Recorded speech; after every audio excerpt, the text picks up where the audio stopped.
Claro. Está muy teodorista, me gusta eso. ¿Ah? Que está muy Yo siempre fui teodorista, sí, no claro. tan jala como No, tú. no, pero porque no, tú eras amante. el teodorismo, además, no voy a decir lo que decía, no voy a decir la palabra que decía Teodoro para definir el teodorismo, ¿no?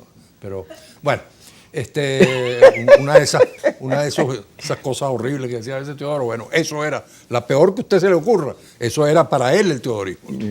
Bueno, yo sí creo efectivamente, como tú dices, que uno de las equivocaciones y dramáticamente para la conquista de una democracia mejor y para que los derechos humanos se puedan defender mejor en Venezuela, etcétera, ha sido que una parte de la oposición, porque no ha sido toda, pero una parte de la oposición hizo un análisis equivocado de la situación, un análisis situacional equivocado. Y a partir de allí, por supuesto, si tú tienes una deformación visual de la realidad, tu política es equivocada. Tú lo decías, si tú dices que esto es una dictadura, yo te decía fuera de cámara, bueno, entonces se justifica que tú pienses en un golpe de Estado para derrocar al tirano, en una intervención militar extranjera, en incendiar las calles, etcétera, etcétera, en abstenerte, porque ¿cómo vas a participar en unas elecciones, en una dictadura, etcétera, etcétera, etcétera? Ahora resulta que efectivamente, si se analizan las cosas con seriedad, sin dejarse llevar por el corazón y mucho menos por el hígado, sino con el cerebro, uno se da cuenta, como tú dices, que esto no es una dictadura. Yo he hecho una definición que la repito siempre, que esto es un régimen autoritario con origen electoral. Quizás tuvieron, ahora veo un poquito menos que lo tienen, pero han tenido, con Chávez tenían mucho, una vocación totalitaria.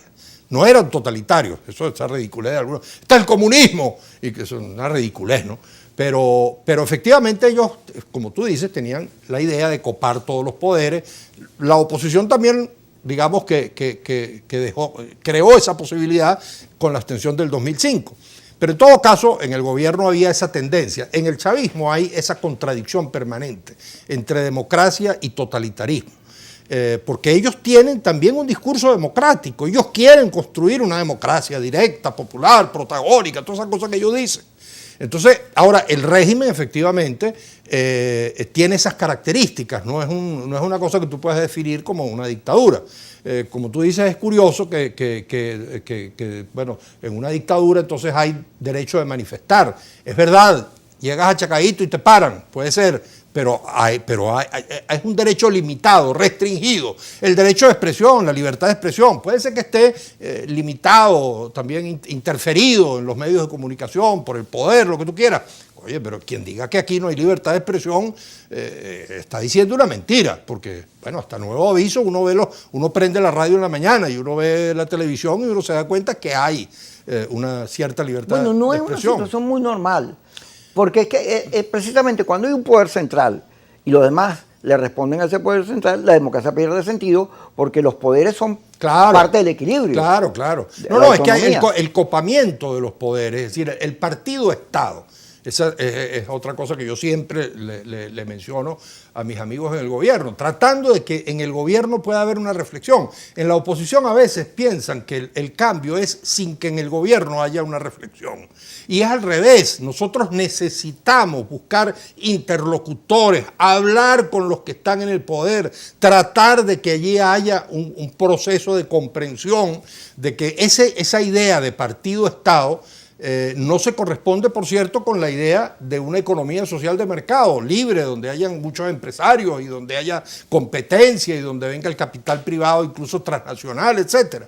Si queremos tener una sociedad económica de este tipo, deberíamos pensar, y el gobierno debería avanzar, hacia una idea de poderes autónomos, de reinstitucionalizar al Estado, reconstitucionalizar las instituciones, porque además lo dice la Constitución, y tú ves que la Constitución dice que para designar al Contralor tiene que ser un hombre independiente. Entonces el ciudadano, ellos cumplen con la letra de la Constitución, el ciudadano renuncia al partido el día antes. Y entonces el día de la designación, claro, es un independiente, ¿no? Pero eso es una farsa, ¿no?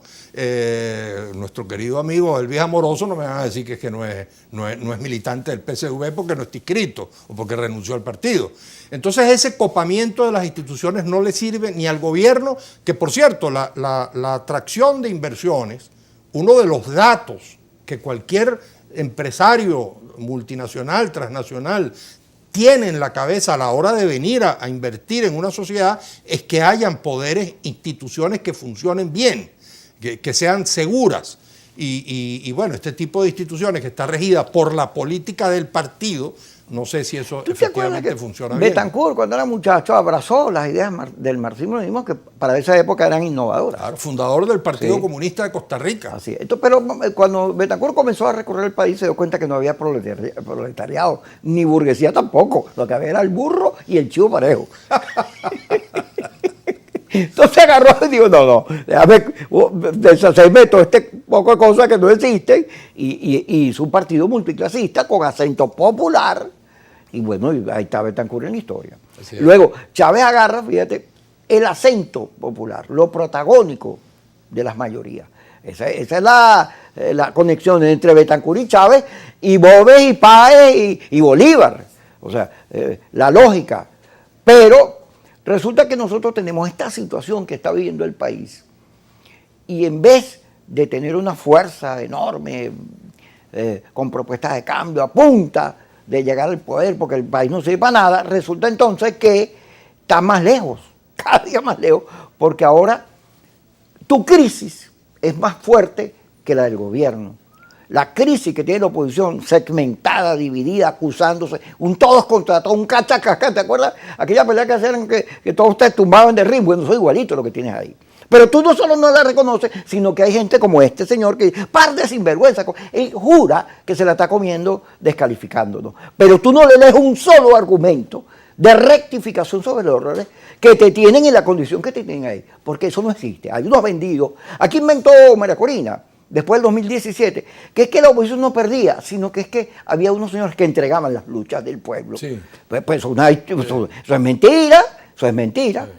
La judicialización de los partidos, esto es una consecuencia de los errores cometidos por los jefes de los partidos al abstenerse, porque así como en el año, yo lo leí que tú también lo pones, yo lo cito mucho, Betancourt, cuando el MIR y el Partido Comunista se le alzaron y se fueron para el carupanazo y para la guerrilla, los intervino y los inhabilitó. ¿Qué más podía hacer? Claro, porque si tú tienes una lucha de poder, si a ti te tratan con beso, pero si te tratan con plomo, claro, es posible que respondas de la misma manera. Que tú que estás hablando de Teodoro, él una vez me contó que estando en el San Carlos, él siempre se oponía a las campañas de libertad de los presos políticos, cuando llegaban y pintaban en la calle libertad para los presos políticos. Dice, ¿cómo van a pedir? Yo tengo el deber de fugarme de la cárcel, de escaparme, pero yo estoy alzado en armas contra el gobierno. ¿Cómo es que el gobierno me va a poner en libertad? Decía él. Eso es una ridiculez, pedir la libertad de nosotros.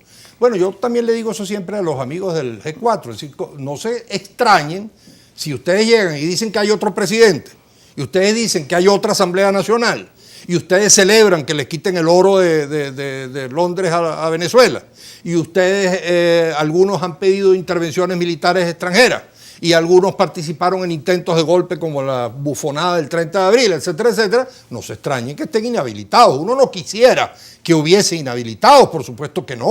Uno quiere un proceso de reconciliación nacional, de perdón mutuo.